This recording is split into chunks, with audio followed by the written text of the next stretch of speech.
बिस्मिल्लाहिर्रहमानिर्रहीम। Welcome to unique online classes. Dear Uniquians, मैं उम्मीद करता हूँ आप लोग अपने अपने घरों में खैर आफियत से होंगे और अपनी स्टडीज़ को एंजॉय कर रहे होंगे। आज जो हमारी डिस्कशन है वो है T5 टेस्ट। जो आपका T5 है उसकी टेस्ट डिस्कशन है। ठीक है, आप लोगों ने वो टेस्ट ऑलरेडी अटैम्प्ट कर लिया हुआ है, तो उसके जो आंसर किए एक तो आपसे वो शेयर करनी है, प्लस उसकी डिस्कशन कौन से MCQs क्यों करेक्ट हैं और बाकी जो उसकी लेफ़्ट राइट हैं वो क्यों हैं और वो कहाँ कहाँ यूज़ होते हैं, ये तमाम चीज़ें हम इसके अंदर डिस्कस करेंगे। ठीक है, तो देखते हैं जी। इसके अंदर स्टेटमेंट्स वन बाय वन आपके सामने मौजूद हैं। सबसे पहली स्टेटमेंट देखिए जी, which of the following type of file required largest processing times. आपको पता है आपके पास जो फाइल्स प्रोसेसिंग्स को लेके जो फाइल्स हैं या जो अरेंजमेंट हैं, स्टोरेज हैं और उसके बाद फंक्शनैलिटी है, तो उसमें हमने फ़ाइल्स को डिस्कस किया था। फ़ाइल्स के पूरे पॉइंट ऑफ व्यूज़ देखे हैं, वो आपको क्लियर होंगे। फंक्शनैलिटी वाइज फ़ाइल दो हैं, प्रोग्राम फ़ाइल, डेटा फ़ाइल। जब हम उसको स्टोरेज पे लेके जाते हैं तो वो हैं सीक्वेंशियल, रैंडम और इंडेक्स सीक्वेंशियल। तो ये जो MCQs है ये वो कह रहा है जी, file require largest processing time. It's about not about you can say processing, it's actually about storage। तो स्टोरेज में जो फाइल्स हैं वो होती हैं आपके पास डायरेक्ट एक्सेस फाइल्स। ठीक है, ये कौन सी होती हैं? ये हम इंडेक्स फाइल्स को भी कहते हैं या रैंडम फाइल्स को भी कहते हैं, रैंडम फाइल्स अनदर वर्ड। ठीक है, उसके बाद सीक्वेंशियल फाइल। तो लार्जेस्ट प्रोसेसिंग टाइम सीक्वेंशियल लेती हैं। क्यों? बिकॉज ये वो जो ओल्ड ट्रांजिशनल फाइल सिस्टम है, इसमें file one after another record one by one process किए जाते हैं, इसीलिए they always take a time. Because अगर आपने 6 पे जाना है तो आपको 1 2 3 4 5 से गुजरना पड़ेगा, देन आप 6 रिकॉर्ड। रैंडम इसके बिल्कुल अपोजिट है, आप स्ट्रेट फॉरवर्ड किसी भी पॉइंट से जो डेटा है उसको एक्सेस कर सकते हैं, किसी भी पॉइंट से रिकॉर्ड को आप प्रोसेस कर सकते हैं। तो that's why it take largest. अच्छा, ये MCQs ऐसे भी आ सकता है जी, बताइए मिनिमम टाइम कौन सी लेती है? अभी तो लार्जेस्ट प्रोसेसिंग टाइम है, तो आपसे इस तरह भी आ सकता है मिनिमम प्रोसेसिंग टाइम। तो मिनिमम प्रोसेसिंग टाइम जो होगा वो फिर रैंडम फाइल्स के अंदर होगा। और इंडेक्स फाइल्स, वो आपको पता है इंडेक्स फाइल रैंडम फाइल्स को ही कहते हैं। और एक होती है इंडेक्स सीक्वेंशियल, ये थर्ड टाइप्स ऑफ फाइल होती है स्टोरेज के अंदर। ओके जी, तो इसका आंसर है C, sequential file. Statement number 2, MCQs number 2, which of the following data models have no physical connection between entities. कितने मॉडल? 3। कौन कौन सा? हिरारिकल मॉडल और नेटवर्क मॉडल और रिलेशनल मॉडल। इनमें से बताइए कि फ़िज़िकल कनेक्शन किस मॉडल में नहीं होता? नेटवर्क मॉडल्स फ़िज़िकल कनेक्शन होते हैं। हिरारिकल मॉडल्स, ठीक है, हिरारिकल मॉडल्स के अंदर जनाब आपके पास फ़िज़िकल कनेक्शंस होते हैं। रिलेशनल मॉडल्स के अंदर नहीं होते। ये मॉडर्न मॉडल है जिसमें आप बहुत ज़्यादा फ्लेक्सिबल है, जिसके साथ जब मर्ज़ी कनेक्शन आप एंटिटीज़ का कनेक्शन बना लें और उनको कॉल कर लें। और मोस्ट फ्रीक्वेंटली यूज़ मॉडल भी यही। ऑब्जेक्ट डेटा मॉडल्स, ये कोई मॉडल नहीं होता। ठीक है, ये जस्ट आपको कंफ्यूज करने के लिए एक MCQ इसकी ऑप्शन बनाएगी। तो MCQ नंबर 2 का जो करेक्ट आंसर है वो है सी। अच्छा, विच of the following representing an object. इनमें से ऑब्जेक्ट को कौन रिप्रेजेंट कर रहा है जी? किस किस में जी? ऑर्गेनाइजेशन एक ऑब्जेक्ट हो सकती है, yes it can be a proper object और proper entity. An event, yes an event, आप इवेंट के बारे में एट्रीब्यूट्स बना सकते हैं। Event timing, starting timing, ending timing, event cost, event venue, menu, all these stuff. Book, yes you can make a lot of attributes regarding books, so they all can be a proper object। इसीलिए delta option जो इसकी है उसको हम correct करेंगे। Delta, all of the above is a correct answer। MCQs number 4, the term inverted tree is used in. बताइए term inverted tree किस में यूज़ होता है? ये वही है ऑर्गेनाइजेशनल चार्ट, ऊपर CEO, फिर manager, general manager, finance manager, इस तरह। तो ये आपके पास आ गया नेटवर्क्स मॉडल। इसमें इन्वर्टेड ट्री हम यूज़ नहीं करते ये क्योंकि मल्टी डायरेक्शनल होता है। इन्वर्टेड ट्री हिरारिकल मॉडल, ठीक है, हिरारिकल मॉडल जो है इसको हम इन्वर्टेड ट्री कहते हैं। रिलेशनल मॉडल ये आपको पता है ये भी इन्वर्टेड ट्री, क्योंकि इसमें फिजिकल कनेक्शन तो हम शो ही नहीं कर सकते। और उसके बाद आपके पास जो ऑप्शन है वो है ऑब्जेक्ट डेटा मॉडल्स। ये वंस अगेन सेम ऑप्शंस हैं, हमने अपना बस जो टर्म है वो उसमें से उठा लिए। तो MCQ नंबर 4 का जो करेक्ट आंसर है वो है बीटा। अच्छा, विच of the following is computerised record keeping system. चलें जी, अब ये कीपिंग सिस्टम की बात आ गई तो ये कंप्यूटराइज्ड डेटाबेस की बात हो रही है। ठीक है, अगर आपका रिकॉर्ड किसी अलमारी में है तो वो कीपिंग सिस्टम नहीं होगी, डेटाबेस वो भी होगी। ठीक है, database is just not about computer have a computers और have a records in computers called database. No, किसी भी फीचर्स, किसी भी यूनिक या सेम फीचर्स का कोई भी रिकॉर्ड आप कहीं पे भी किसी अलमारी में रख दें, कबर्ड में रख दें, कहीं उसका ढेर लगा दें, तो उसको हम उसकी एक डेटाबेस कह सकते हैं। तो this one is called database, data dictionary, data system, database, file system और DBMS। इस कैन बी अ डेटाबेस, ठीक है। डेटा सिस्टम जो होता है, इस this is not a proper term which we use. File system yes होता है। फाइल सिस्टम मतलब आप फाइल के रिव्यू व्यू वगैरह आपने पढ़े, पॉइंट ऑफ व्यूज़ पढ़े, वो सारा एक फाइल सिस्टम ही तो है। How files organize store data in the database and general life of computer. DBMS आपको पता है, this is the next steps, next generation of database. Database एक पार्ट है, DBMS की ह्यूज स्टोरी है जिसमें networks, model, administrator, user, application, hardware, software सब कुछ आ जाता है। उसको हम DBMS कहते हैं। तो computerize record keeping system, computerize record keeping system is called a database. Okay, तो बीटा इसका आंसर है। Which of the following contain data definitions, इनमें से डेटा डेफिनेशन किस में होती है? तो मैंने आप लोगों को बताया था जी, डेटाबेस, डेटाबेस तो आपको पता है कीपिंग रिकॉर्ड है। Data dictionary, yes, beta answer is correct, क्योंकि आपको पता है अगर एक डेटाबेस 6 मंथ्स में बनती है तो डिक्शनरी उसका डबल टाइम लगाती है उसको बनाने के लिए, ठीक है। Database integrity, no, this is an objectives of the database, जिसमें हम डेटाबेस डेटा की करेक्टनेस, कंसिस्टेंसी, कंप्लीटनेस, प्रिसाइजनेस, ये सारी चीज़ें चेक करते हैं। All of the above, no, beta answer है। Okay, 7 MCQs, which must be consider a corporate resource. Corporate resource किसको कंसीडर किया जाना चाहिए? प्रोग्राम को, डेटा को, कंप्यूटर्स को, ऑल ऑफ द अबव, ठीक है। Program repeatable, computer repeatable, manageable, data बहुत इंपॉर्टेंट रिसोर्स है। क्यों? क्योंकि एक दफ़ा ये डैमेज हो गया, आपको सारी एक्टिविटी दोबारा करनी पड़ती है। इसीलिए कोशिश करें कि डेटा जो है उसको आप सिक्योरली और सेफली कहीं ना कहीं स्टोर करें ताकि फर्दर प्रोसेसिंग में आपको हेल्प आउट कर सके। अच्छा, which is not the activity of data processing, बताइए इनमें से डेटा प्रोसेसिंग की एक्टिविटी कौन सी नहीं है? ज़रा कॉल करें चैप्टर 1 का पेज 1, कौन कौन सी उसमें आ गई? Data capturing, yes, we must capture the data from different resources before processing. Data manipulation, yes, data manipulation is an arrangement, you know very well, sorting, summarizing, arranging, calculations, right? उसके बाद storage and activity, जिसमें हम अपने data को store करते हैं, secondary storage, reproduction, making a duplicate copy for communication purposes, ठीक है। तो स्टोरेज जो which is not the activity of data processing, ये स्टोरेज आपकी डेटा की एक्टिविटी तो है, लेकिन ये प्रोसेसिंग का हिस्सा नहीं है। प्रोसेसिंग में वही आती है, summarizing, managing and this one and that, ठीक है।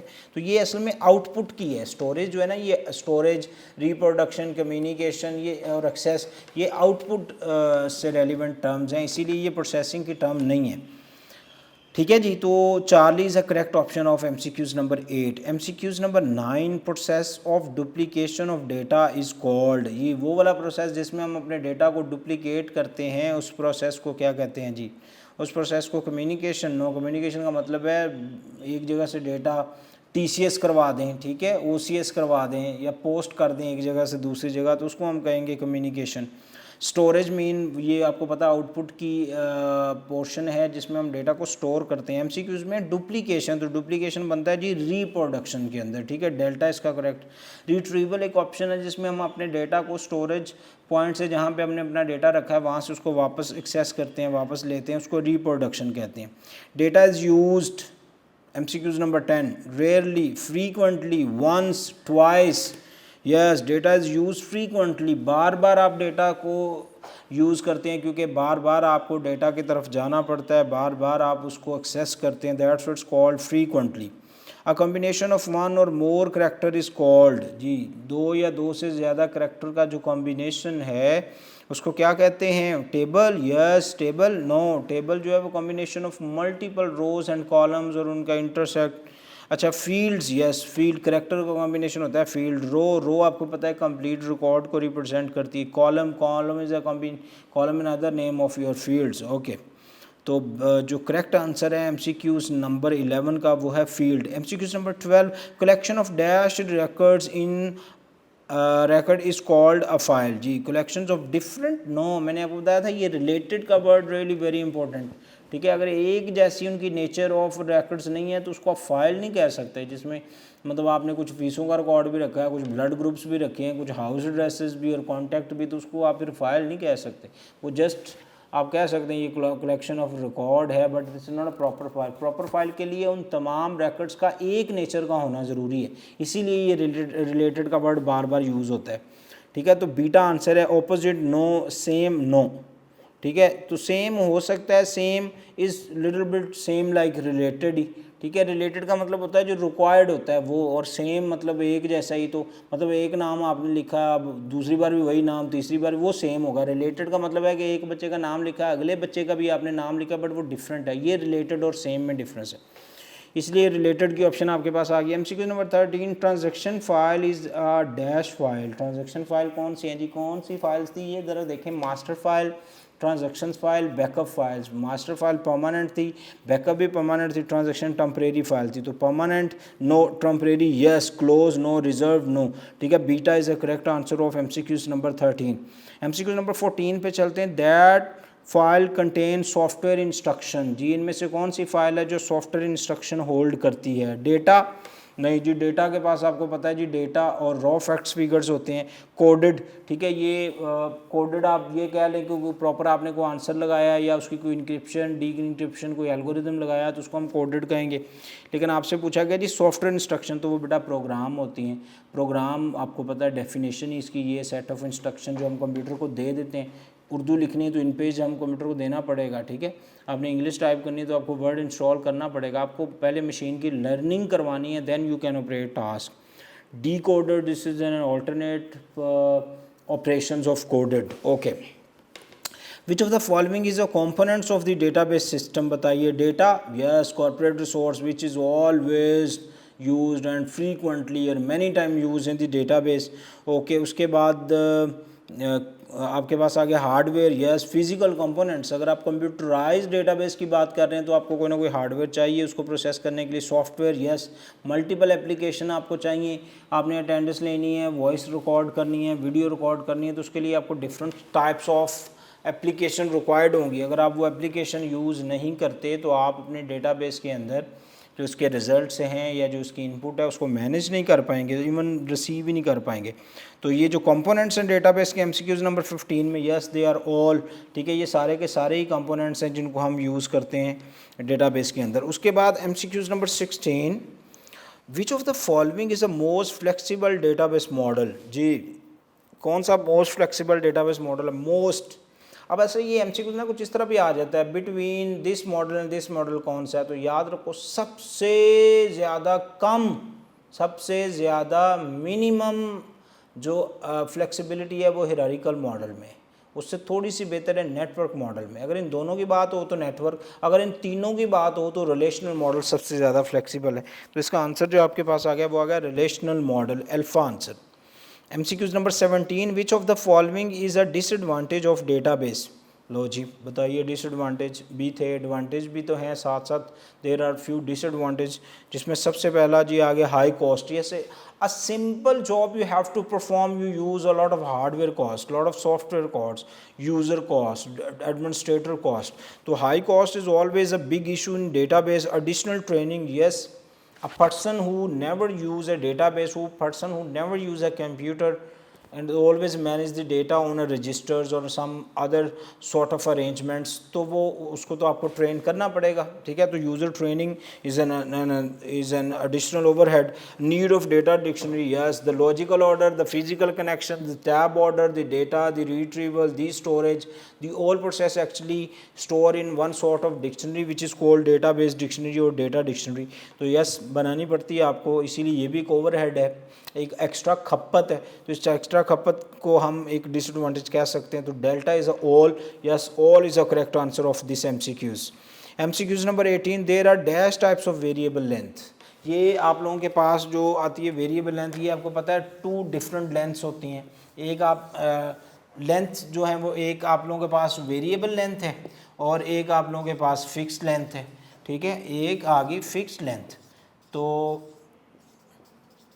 जो वेरिएबल लेंथ है उसमें बेटा हम ये जो आईडी, नेम और फ़ी और एड्रेस इन सारी चीज़ों को ओपन छोड़ देते हैं, इन वैल्यूज़ को आप अपनी मर्ज़ी से इसमें वैल्यूज़ एंटर करते हैं, और एक फील्ड कितने बिट या बाइट वैल्यू स्टोर करेगा ये ओपन होता है, इसीलिए इसको हम वेरिएबल कहते हैं। और इसके ये ना एस्टिमेशन के लिए अच्छी चीज़ नहीं है, ठीक है। एस्टिमेशन आपको मैंने पढ़ाया था एक लेक्चर के अंदर, जब हम डेटाबेस का डिज़ाइन प्रोसेस पढ़ रहे थे उसके अंदर मैंने आप लोगों को डिटेल से पढ़ाया था एस्टिमेशंस।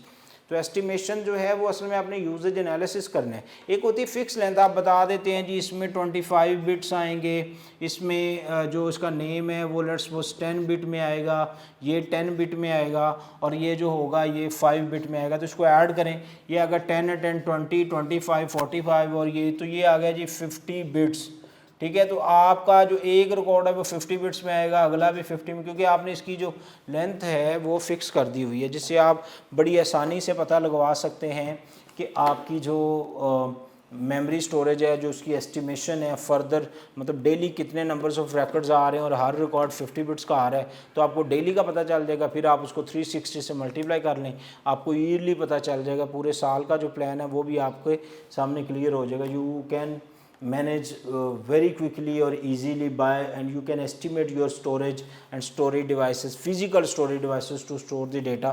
उसको हम कहते हैं जनाब, ये हमारे पास आ गए 50 बिट 40 बिट जो भी, ओके। तो जो लेंथ होगी, types of the storage length वो 2 होगी, ठीक है, जिसमें से एक का नाम तो ऑलरेडी लिखा पड़ा है वेरिएबल लेंथ, और दूसरी फिक्स लेंथ, दोनों आप मेंशन कर लें इसके अंदर। MCQs number 19, all the data stored on the primary memory as a combination of, yes records तो होते ही हैं रिकॉर्ड्स, लेकिन स्टोर किस फॉर्मेट्स में होते हैं? फील्ड्स, नो, फील्ड्स जो हैं वो तो टेबल से रेलिवेंट है। उसके बाद आप लोगों के पास आ गया जी वर्ड नोट, वो होते हैं जी ज़ीरोज़ एंड वंस, ठीक है, ज़ीरोज़ एंड वंस फॉर्मेट के अंदर डेटा जो होता है वो होल्ड होता है मेमोरी के अंदर। तो ये किस मेमोरी की बात हो रही है? Primary memory. एंड कौन सी है जी primary memory? Architecture of computer ज़रा रिवाइज कीजिए, जब हमने रैम और रोम पढ़े थे। तो रैम एक प्राइमरी मेमोरी है, क्यों? क्योंकि ये टेम्परेरी डाटा होल्ड करती है, फास्ट मेमोरी होती है और नेबरिंग ऑफ सीपीयू होती है। सीपीयू के पास जो भी डेटा जाना है वो इसी मेमोरी से, तो ये तो भाई zeros and ones and zero इसी में डील करती है। इसमें अगर आप किसी और फॉर्मेट में अगर इसको डेटा दें या डाटा इसको सेंड रिसीव करवाएं तो ये उसको मैनेज नहीं करेगी, ठीक है, ये हाथ खड़े कर देगी जनाब, ये नहीं पॉसिबल, ओके। तो हमारे पास आ गया जी MCQs number 19, all the data stores on the primary memories as a combinations of, तो इसका बेटा आंसर जो होगा वो D होगा, ज़ीरोज़ एंड वंस, ठीक है, क्योंकि सारा का सारा आपको पता है लॉजिकल सर्किट्स का ही एक प्रॉब्लम है। अच्छा, there are dash properties of the relation, लो जी, कॉल होगी, रिकॉल होगी, पढ़ाया था, कितनी है जी? 4। कौन कौन सी? किसी भी कॉलम का जो ऑर्डर होता है वो इनसिग्निफिकेंट होता है, किसी भी रो का जो ऑर्डर होता है वो इनसिग्निफिकेंट, गैर अहम चीज़ें हैं दोनों। Order of the row is insignificant, first property. Order of the column is insignificant, order of the rows is insignificant, ये 2 होगी। उसके बाद every cell must contain atomic value, याद करें जब नॉर्मलाइजेशन रिपीटिंग ग्रुप्स पढ़े थे ना। And the third one, no duplicate row exist. अगर आपने रो आईडी को एज ए रो जो प्राइमरी की बनाया तो 10 अगर आप दोबारा एंटर करने की कोशिश करेंगे या जो भी आईडी आपने, तो वो उसको एंटर नहीं करेगा, क्यों? क्योंकि वो प्राइमरी की से ही उसको डुप्लीकेट वैल्यू समझ रहे हैं। आगे चाहे आप सारा कंटेंट चेंज कर दें, सारा का सारा कंटेंट मॉडिफाई कर दें, बदल दें, डिफरेंट एंट्रीज कर दें, तो वो फिर भी इसको स्टोर नहीं करेगा, क्यों? क्योंकि उसने उसको प्राइमरी की वैल्यूज़ को कैलकुलेट करना है। जैसे वो कैलकुलेट करेगा वो कहेगा जी ये वैल्यू ऑलरेडी एग्जिस्ट है, तो हम इस वैल्यू को स्टोर नहीं कर सकते, मैं आगे नहीं जाने दूंगा इसको। लो जी, तो ये 4 प्रॉपर्टीज़ हैं जी, जो Charlie is the correct answer, मैंने चारों आपको रिवाइज भी करवा दी। The order of the dash is insignificant in the table, rows and column, जी चार्ली, अल्फा एंड बीटा दोनों करेक्ट आंसर हैं। View is also known as, जी व्यू को हम डेटा कहते हैं, नो, डेटा तो स्टोर होता है उसमें। डुप्लीकेट कहते हैं, no. Virtual table, yes, the online table, the virtual table and other side table from where you can just enter the data, और वो आके आपके एक्चुअल टेबल के अंदर स्टोर होता रहेगा। ये प्राइवेसी, सिक्योरिटी और प्रीसाइजनेस और इलीगल और अनऑथोराइज जो यूज़र्स हैं उनकी एक्सेस से बचाने के लिए हम इसको यूज़ करते हैं। तो this is called actually virtual table. MCQs number 23, dash की यूनिकली आइडेंटिफाइज अ रो, जी कौन सी की जो है जिसको हम यूज़ करते हैं to identify a row, uniquely identify a row, कौन कौन सी जी? ऑल्टरनेट की, प्राइमरी, कैंडिडेट या कंपोजिट। तो डैश कीज़ यूनिकली, ये जो कैंडिडेट है ये भी आप लोगों को पता है जिसमें मल्टीपल होती हैं, कंपोजिट में भी मल्टीपल होती हैं, और ऑल्टरनेट और कैंडिडेट है ही सेम। तो हमारे पास आ गई थी primary, beta is a correct answer for this. उसके बाद MCQs number 24, two dash can not have the same name in the database. जी रोज़, यस, रोज़ का नाम सेम नहीं हो सकता वरना फील्ड्स प्रॉपर्टीज़ जो आप लोगों की है वो क्लियर नहीं होगी। अच्छा जी, कॉलम्स नहीं, कभी भी नहीं हो सकते, टेबल्स नहीं हो सकते, रिकॉर्ड नहीं हो सकता, क्योंकि डुप्लीकेट रिकॉर्ड का मतलब है कंप्लीट रो, तो कंप्लीट रो तो वो करने ही नहीं देता। ना इसके अंदर कॉलम के नाम सेम हो सकते हैं, ना रोज़ के नाम सेम हो सकते हैं, ना डेटाबेस के नाम सेम हो सकते हैं, ना टेबल्स के नाम सेम हो सकते हैं। ये सारी चीज़ें, इसमें से 3 लिखी हैं, 2 मिस हैं, वो दोनों भी मैंने रिकॉल किया आपको। तो all is a correct answer, ठीक है। They can not be same in the database, can not have the same name, all is a correct answer 24 की। ओके जी, उसके बाद MCQs number 25, which of the following is not अ की। जी बताइए इनमें से की कौन सी नहीं है। प्राइमरी, ये टाइप्स ऑफ की है जिसमें यूनिक वैल्यू होती है। सेकेंडरी, ये भी यूनिक वैल्यू होती है, but some time this is not clear which one is a primary key, that's why in other sense we called it as a secondary key. उसके बाद foreign, yes, foreign is a proper key in which we can say one tables ID या one's tables primary key use है। जैसे ये है, तो यहाँ पे हमारे सामने एक और टेबल आ गया, इस टेबल के अंदर भी आप लोगों ने ID लगा दी। अब इसकी ID 101 102, तो इसके अंदर भी 101 102, इन दोनों को आपने किया हुआ है लिंक। ये है आप लोगों के पास टेबल A, ये आप लोगों के पास टेबल B। जब टेबल A की प्राइमरी की टेबल B की भी प्राइमरी की हो तो इसको हम कहते हैं, ये क्या है, ये फॉरेन की है, ठीक है। तो फॉरेन भी की आ गई। उसके बाद आ गया ये जी कोडेड। कोडेड जो है ये आपको मैंने अभी बताया कि ये is a sort of technique, ये जहाँ पे भी आ जाए, जो आपके डेटा के जो फॉर्मेट्स होते हैं या पैटर्न्स होते हैं उनको चेंज करती है। ये आपके डेटा के फॉर्मेट्स चेंज करती है, ठीक है। जैसे encryption, in other words called coded D encryption या डी इनक्रिप्शन जो है दिस, ये इस प्रोसेस को हम कह सकते हैं, ये प्रोसेस जो है इसको हम कहते हैं ये हमारे पास कोडेड है। ओके, तो ये जनाब आप लोगों के पास करेक्ट आंसर इसका जो है वो कोडेड है। Which of the following not a की, ये क्योंकि प्रोसेस है ये कोई की हो ही नहीं सकती, तो ये आ गया जी कोडेड। आगे चलते हैं जी, short key is also known as, जी शॉर्ट की जो है उसको क्या कहा जाता है जी, नंबर, नो, इसको नंबर हम नहीं कह सकते। इंडेक्स, नो, इंडेक्स भी नहीं कह सकते। Control, yes. शॉर्ट का अदर नेम जो है, क्योंकि आपको पता है ये वो वाली की है जिसको हम शॉर्ट कंट्रोल की कहते हैं। This key actually used in computer as a physical arrangements, ठीक है। ये फिज़िकल अरेंजमेंट्स या फिज़िकली अलाइनमेंट्स के लिए इस्तेमाल होती है। आपने कोई वैल्यू और उसको हम जब फिज़िकली को नंबर लगा देते हैं, वो सीरियल नंबर लगा देते हैं। जैसे आप लोग लेट्स सपोज आप लोगों ने यूनिवर्सिटीज़ के अंदर अभी एडमिशन फॉर्म सबमिट करवाने हैं, या जब आप कॉलेजेस के अंदर आपने एडमिशन फॉर्म सबमिट करवाया था तो आपको एक डायरी नंबर मिलता था। अब वो डायरी नंबर आपका रोल नंबर तो नहीं है, लेकिन वो किसी न किसी सॉर्टिंग या आपको एंट्री टेस्ट में बैठने के लिए एक आर्जी तौर पे नंबर लगाया गया फिज़िकल अरेंजमेंट्स है, जो कि एक specific particular date and time के लिए यूज़ होगा। जैसे ही आपको प्रॉपर रोल नंबर या कोई स्टूडेंट आईडी अरेंज हो जाएगी, उसके बाद वो जो आपकी फ़िज़िकल कनेक्शन है या जो शॉर्ट कंट्रोल की है वो ऑटोमेटिकली डिसेबल होगी, ठीक है। तो शॉर्ट की को इन अदर वर्ड हम कंट्रोल की भी कहते हैं। Design is nothing, design basically number is आपको पता है डेटा टाइप है। इंडेक्स एक टेबल है आपके पास माइक्रोसॉफ्ट एक्सेस के अंदर या डेटाबेस के अंदर, जो कि क्या करता है, जो कि आपके रिकॉर्ड को रिट्रीव करने के लिए, आपके रिकॉर्ड को क्विकली फाइंड आउट और क्विकली सॉर्ट आउट करने के लिए हम यूज़ करते हैं, ठीक है जी। तो MCQs 26 का जो करेक्ट आंसर है वो चार्ली है। Design is a process in which actually we design the database, ठीक है, जिसमें हम डेटाबेस को डिज़ाइन करने के लिए कितने डिज़ाइन आप लोगों ने पढ़े जी, आप लोगों ने 2 डिज़ाइन पढ़े थे, याद करें, फिजिकल डिज़ाइन, लॉजिकल डिज़ाइन, ठीक है। वो मेरे ख्याल में आप लोगों को T6 के अंदर इससे रेलिवेंट क्वेश्चन भी आएंगे। Okay, MCQs number 27, which of the following is suitable for primary की। अब याद रखो बेटा, ये इस तरह के एमसीक्यूज आपको सेकेंडरी की, फॉरेन की, डिफरेंट की के लिए आएगा, तो इनकी अगर आपको प्रॉपर डेफिनेशन आती है तो then there is no problem, then you can easily manage, ठीक है, आप बड़ी आसानी से वो सारी चीज़ें कर सकते हैं। प्रॉब्लम किस बच्चे को होगी जिसको इसकी डेफिनेशंस नहीं आती।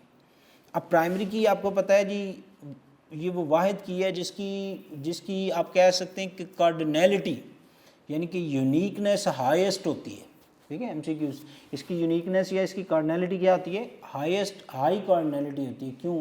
क्योंकि इसकी वैल्यू कभी भी किसी दूसरे के साथ मिलती नहीं है। तो बताइए इसमें से कौन सी हो सकती है? नेम मिल सकते हैं ना, रोल नंबर बिल्कुल नहीं मिलते, नेम मिल सकते हैं, ड्रेसेस सेम हो सकते हैं, फादर नेम, आपकी क्लास में कितने सारे बच्चों के फादर नेम सेम होंगे।